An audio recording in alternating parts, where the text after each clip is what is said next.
Good evening. It's Smita's 60th birth anniversary today.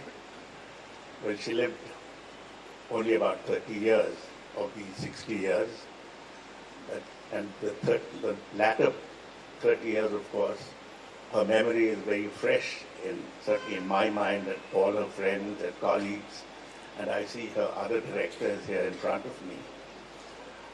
What was extraordinary about Smita was that she would melt into a crowd. You wouldn't be able to tell her from anybody else. But as soon as she came in front of the camera, she just blossomed.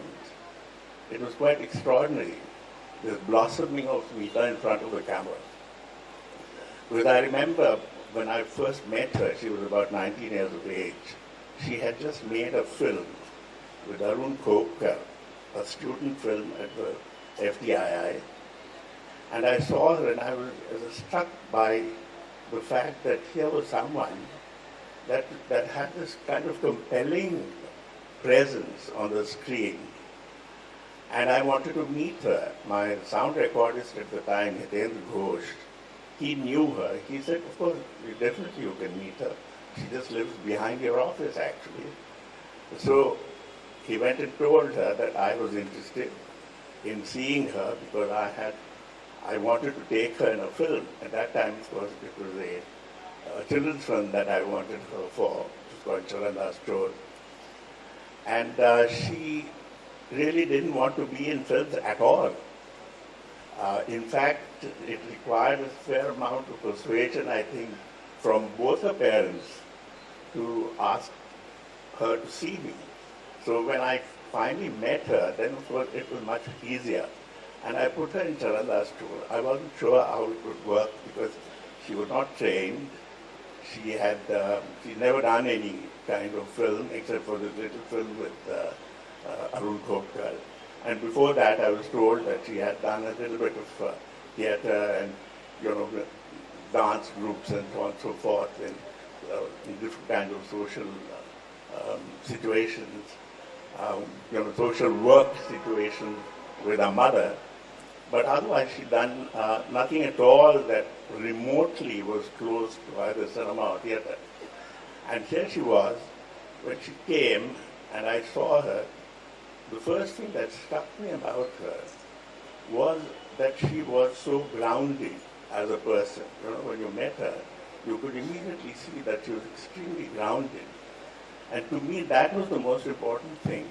And Govind Nelani, who's here, who's also one of our directors, but he was my cameraman, and he noticed that about Smita the first time he saw her. And when we put her in Charandas Chor, which was a children's film, I mean, she was quite extraordinary. She really, she was quite reluctant because she was about to give an examination or something, and we had taken her away from that. But her mother was insistent that she should be in the film and not give it up because that was her plan, to give up the film.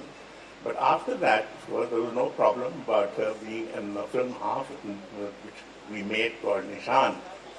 And when she acted in Nishant, of course, she became the center of everything. There was Shabana Azmi and there was Smita Patil. And both of them were in that film together, and it was pure electricity that went on there. Not always. Sometimes it would also short circuit, I think. Shabana is here. These were some of those early problems, but eventually they got along extremely well together. And she gave a very good performance in Nishant. Just as much as Shabana gave an extraordinary performance in that film. And after that, she acted for a film called Manthan with me. And one particular day, I remember, she had to be dressed up as a village woman. And we were shooting in a village about 45 or 50 kilometers from Rajkot. And this little village, it was a Sunday, and it was pretty hot. And she was sort of sitting in the shade with other village women. And there was a bunch of kids, college kids, who'd come cycling, for so many kilometers from Rajkot because they'd heard that there was some film unit from Bombay that was making a film there. And they obviously expected, I think, that they would see Amitabh Bachchan. But obviously they didn't see that. They were very disappointed. And then they came around, and I remember one of them whispering to the other behind me, saying, "Who's the heroine of this film?" So what I intended to say, Shyam has already said. Mercifully, I've got it written so you know that I didn't copy it. There isn't any light over here, but I'm going to try my best.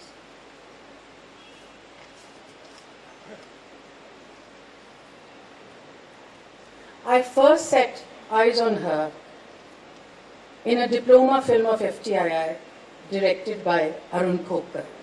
I think it was called Tivra Madhyam. There was a long shot in which she was playing the tanpura. I was struck by her raw beauty and the stillness she exuded. She was born for the camera. It lingered over her face and she held it captive without the slightest effort.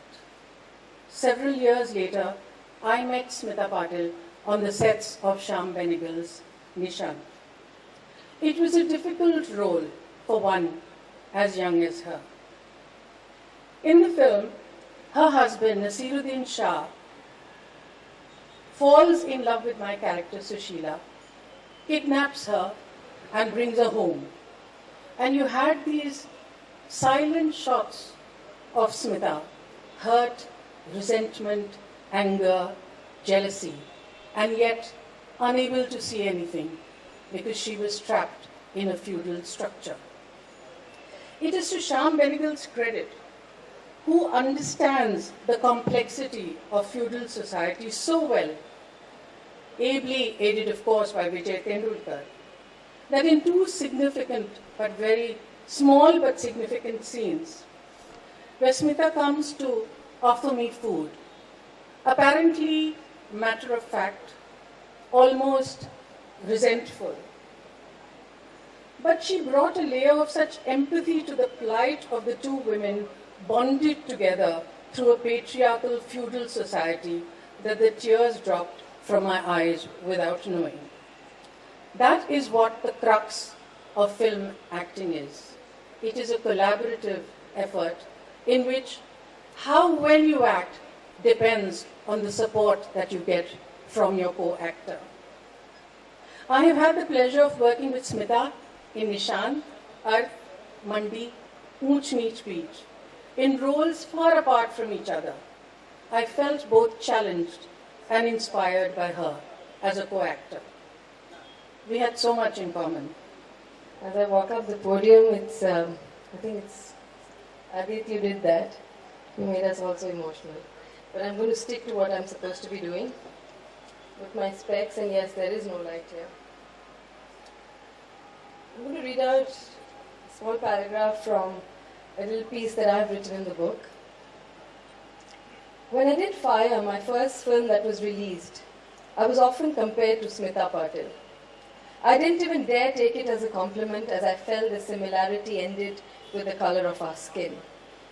Although for her that too fluctuated when she did mainstream films, for which she had to lighten her skin and become glamorous. I could only imagine her struggle in straddling the two worlds of Indian cinema that almost reflected two dramatically opposite expectations, especially from female actors. It was later in 2000 that I realized that there were many more things in common between us. This journey of sisterhood started with my meeting her elder sister, Anita Patil Deshmukh. I met Anita in Chicago for a special screening of Babanda, which was being organized by IDS, an NGO she volunteered with. It took us precisely one dinner evening to bond, and from that day, Anita became Tai. It is not surprising that Smita was born in a city that was a bastion of Maratha power and custodian of Maharashtrian culture at its authentic, representative best. This culture's outstanding qualities are those that endure intellectual rigor, robust rationality, that kept alive a reformist tradition an almost puritanical restraint and lack of ostentation.